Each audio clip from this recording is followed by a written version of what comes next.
Welcome back to EGL10 here, live from Sheffield, definitely in Sheffield. After that previous terrible joke that we had going on. We need to stop. We need to be professional. It's all good. It's We're in our suits. We're professional. EGL's in suits. Yeah, well, I'm in a suit. You look like a scruff in a shirt. What can you do?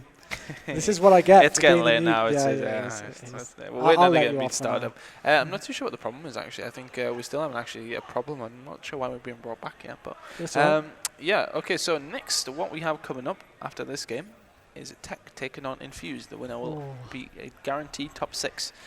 So that's a big game. It's crunch time. That is when we are starting to get down to the nitty-gritty now. Because, I mean, this game is a big game. I mean, we're talking Curse against Insight, who are 7th seeded. That is a big game. But Tech against Infused, I mean, Infused are seeded 4th, Tech 5th. So it's going to be a good game. I mean, Tech, for me, I'm sorry, I do think Infused are going to take it. You know, I love the Tech guys. I get along with them all quite well. But for me, Infused have looked very, very good every time we watch them. I mean, we're going to go on board with Stora here from Insight as we concentrate on this game. Currently, it is Insight 1-0 up against Curse.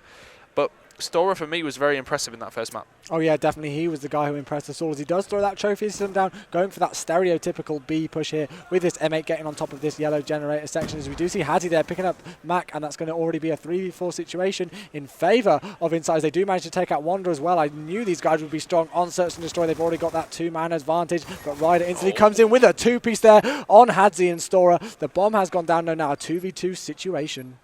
Yeah, bomb down, which is obviously advantage to Insight. Ryder's going to get taken out as well. Black is the last guy alive. On board with him now. And there you go. Too Much is going to come in there with a final kill. He's not Black guy, just Black. It's definitely getting late for you, I meant it Black is the last guy. Well, it's all right. We'll let you off of that because you've explained yourself. But it's okay. There we go. Hashtag blame Ton. It's all good. Insight managed to take the first round there, though they are going to be the defensive team. But we will stay on board with the attacking team now. Who is the player to watch on Search and Destroy from Curse, do you reckon?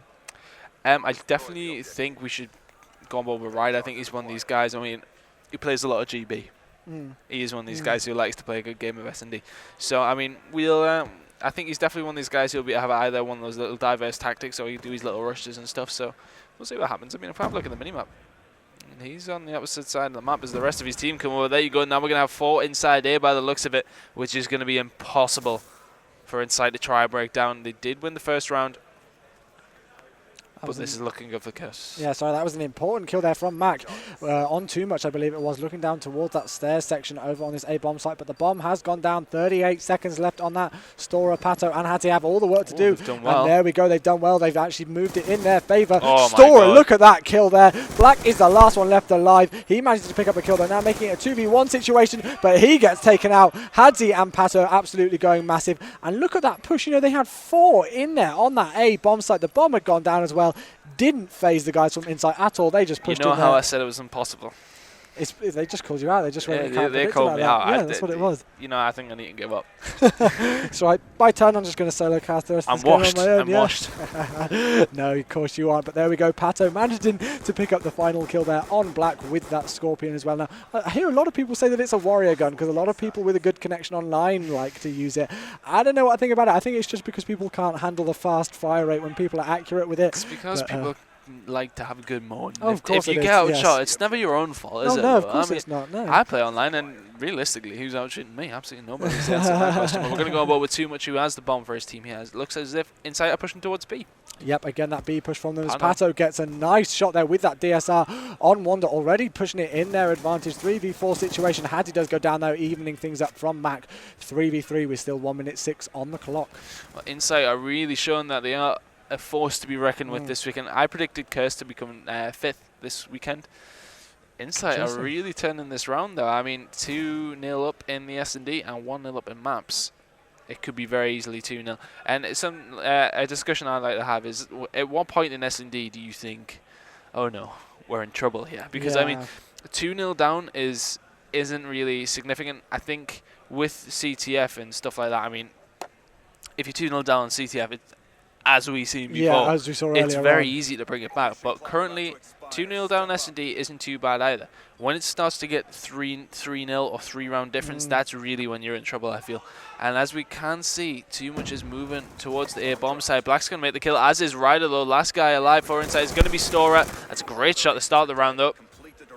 Yep, he's got 12 seconds left on the clock. Got Mac and Ryder left alive for him, who are both on one score streak themselves. Yeah, he's got to plant it. Looks like it's not going to happen. Looks like Curse are going to get their first round on the board. There we go. Mac cleaning up just as I predicted. 2-1 is the score. And, you know, as you were saying, I feel that there is a dramatic difference. Well, maybe not a dramatic difference, but there is quite a large difference between a 3-0 score and a 2-1 score.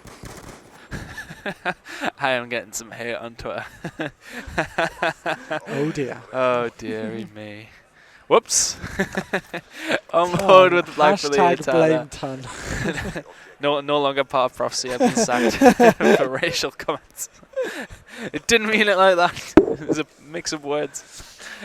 On board with Black. Yeah. I'm just going to cast anyway. You sit there and get over that for a second, Ton. Yeah, but we're on board with Black, who is EMP'd at the second, so of course he's not going to have that reticle through his reflex sight. It is, forgotten the name for a second. He throws a stun over there towards the opposite stairs. He has got that sight back now, and you do see a lot of players, even though they have that reticle taken away when they're EMP'd, it doesn't really affect their accuracy too much. It's more just an annoyance. I like the way they started to push in there. They have got 3 alive, really starting to make an aggressive push towards this A-bomb site. Well, they're in the A-bomb site. Need to get the bomb, though. You know, they've got time to play with right now. It's a 3v3 situation. Max on a 3-score streak, so they don't want to do anything to it. But Storer, look at that. Really good work. He's been standing out for me in this game so far, playing very, very well. And I've seen the hype on Twitter after that first game. He didn't put up the biggest numbers, but you see, this is when I try to defend myself. I don't know. Have you heard the story of -104? I do not know if I want to know. I'll explain that later date, as this round is actually going down to the wire now. On board with Mag, and it's going to be a 1v1 gunfight. He's going to take out Too Much. Looking for the next kill. He has 2 more to take out, and he really needs to be thinking about planting the bomb.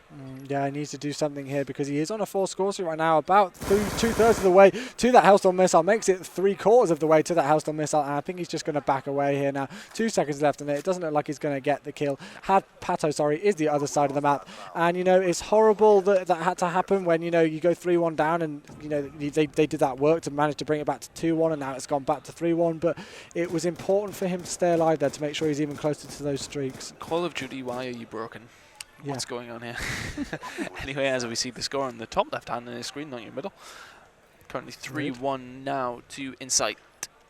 I'm going to have to stay on board with him because he is, I mean, he's not even doing the best here. I don't know what it is. He just makes important kills. Yeah. And anyway, what I was going to say to you, I once went to a LAN event, and I'm going to put up the stats for you here, right? I played 22 maps for a team, okay? We were seeded 3rd. We might have come 9th. That's besides the point. I didn't play the best Call of Duty I've ever seen in my life, as Wonder takes the first kill on Store. I may have went -104 over the whole event. That may have happened. Right, well there we go. Tony's but what I just like, but what I just like to point out, it's not the amount of kills you get. No, that's true. It's always about the objective work you do and the important kills you get. Okay, well there we go. Momo will defend this too because he is awful too. I mean, we are bad Call of Duty players. Well, there we go. That's coming from your mouth, not mine. As we do still see a 3v3 situation here on Meltdown Search and Destroy. As you can see at the top of your screen. Score is 3-1 in favour of Insight. Looks like Too Much. It's going to be planting the bomb though, and this is a big thing if he's going to be able to do that. He has got support from somebody in there. He does get EMP'd, and they know the bomb is down, and they know that he is in there as well. So everything's going to kick off in a minute. We did see a relatively slow start to the round. We do see a Semtex coming in. He's just going to be happy to pre-aim towards this door section. Obviously, you've got that barrier that's completely preventing anybody, just rushing in from the middle of the map and pushing straight in there. You've got to go around that and avoid that. He does see somebody there, but he does get taken out. Unfortunately, Wanda looked like he just picked up a 2-piece. Great place from him. I think a lot of people are taking the comment from, as we see Pado's the last guy alive, and he's going to get taken out. Sorry from deterring away from the commentary here. I see a lot of people are taking the comment that Acid is made very, very seriously. And I'd just like to point out, guys, I'm 100% sure he is actually joking. I was not being racist. Besides what anybody says. Yeah, it was a joke. It was a joke. It's fine. It's all good. It's fine. Hashtag blame Tun is no more because that is just joking. It's all good. We love you really, Tunny. We know you're only messing about and stuff like that. This is the banter everybody has in Call of Duty, and that's why I love this community. Everybody pretty much is all good friends. Oh, yeah. We always seem to have it's all good fun. Like Can you actually see us on the Hiya! Oh yeah, you can. Oh, there we go. Just see you there on the screen for a split second. So there you go. You did see a little sneak preview into where we are. We're not obviously on top of the main stage. We're right behind them and to the left, but we will jump on board with the attacking team once again. 3-2 is the score. Black has got this DSR. Not using a dual band on it though, because usually a lot of people do like to use that cold-blooded and smoke grenades as well. They've already got that man advantage, managing to take out too much. Yeah, on board with Black now. Sitting at the back here, and I said 3v4 in favour of a kiss. I'm getting my serious face on now. Good stuff. We've had enough of the funny business for now. We'll save that for tomorrow. On board with Ryder with the Scorpion. Looking towards the back. And Hansy's picking up a two-piece at the back of the spawn. Fantastic work by him.